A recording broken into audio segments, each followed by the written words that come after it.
E aí, pessoal, bora falar de uma coisa que é, olha, fundamental para quem trabalha com tecnologia? Sabe aquela ideia genial de programa que está na cabeça?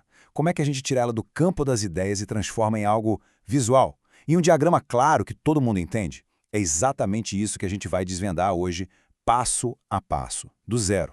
A gente já começa com aquela pergunta de US$ 1 milhão, né? Como é que se constrói um software gigante, cheio de peças, sem que o projeto todo vire um verdadeiro caos? Aquela bagunça que dá dor de cabeça só de pensar. A resposta, acredite, é mais simples do que parece. Planejamento. É preciso planejar antes de sair codando.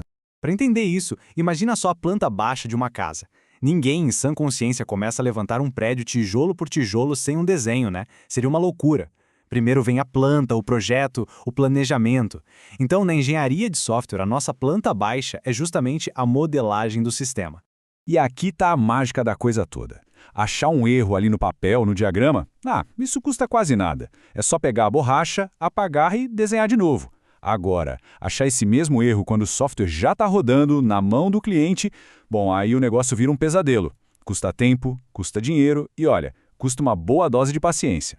Tá, beleza. Entendemos que precisamos de uma planta baixa. Mas como a gente desenha isso? E mais importante, como a gente desenha de um jeito que toda a equipe consiga entender sem confusão?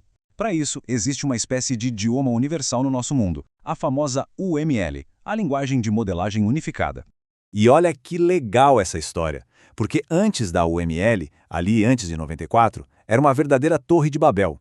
Tinha um método boot, OMT, OUSE, cada time falava uma língua diferente, imagina a zona. Foi aí que esses três caras, os três amigos da engenharia de software, Butch, Rombauer e Jacobson, se juntaram e falaram: chega, vamos criar um padrão. E assim nasceu a UML. E essa linguagem não surgiu do nada, ela se apoia em 4 pilares bem fortes. Primeiro, a padronização, que é para todo mundo falar a mesma língua, né? Depois, a visualização, que é a mágica de transformar código, algo abstrato, em um desenho concreto. Aí vem a abstração, para a gente poder focar no que realmente importa. E por fim, a flexibilidade, porque ela tem que servir para modelar qualquer tipo de software. Ok, já entendemos o porquê e com o quê. Agora vem a parte boa. Como a gente efetivamente começa a desenhar. Como colocar a mão na massa. Existe um método, um passo a passo? E agora vamos ver 5 passos que, sério, servem para modelar basicamente qualquer sistema que se possa imaginar. E o processo é super lógico. Pensa num quebra-cabeça. Primeiro passo, para quem é esse desenho e o que ele precisa mostrar? Isso é definir o escopo. Segundo, quais são as peças principais desse quebra-cabeça? A gente identifica os elementos-chave.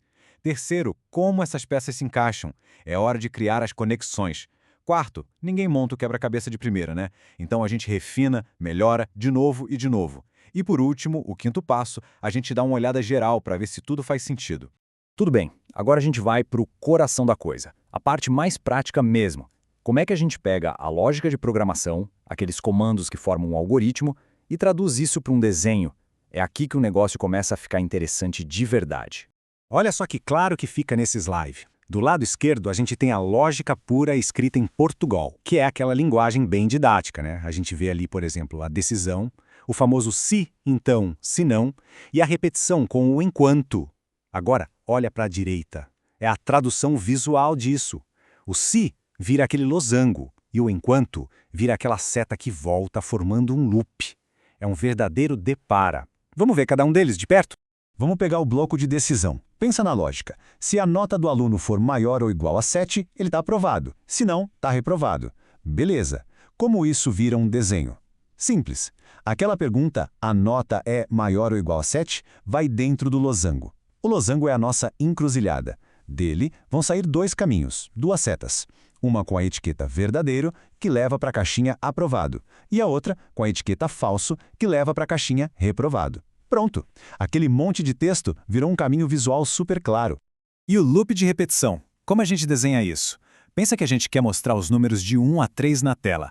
A lógica em Portugal seria tipo, enquanto o nosso contador for menor ou igual a 3, mostra o número na tela e aumenta o contador em 1. No diagrama isso fica assim. A gente tem uma caixinha de ação, mostra o número, depois outra, aumenta o contador. E aí vem o pulo do gato. Uma seta sai dessa última caixinha e volta lá para cima para antes da primeira, apontando para a condição que pergunta, o contador ainda é menor ou igual a 3? Essa seta que volta, esse é o loop. O fluxo fica preso ali até a condição virar falsa. Genial, né? Beleza. Agora a gente já sabe traduzir a lógica para um desenho. Isso é o básico, é o primeiro passo. Mas tem um próximo nível. Não basta o diagrama estar correto. Ele precisa estar claro, limpo, fácil de bater o olho e entender. E isso é uma verdadeira arte. E como toda arte, tem umas dicas, umas regrinhas de ouro para ajudar.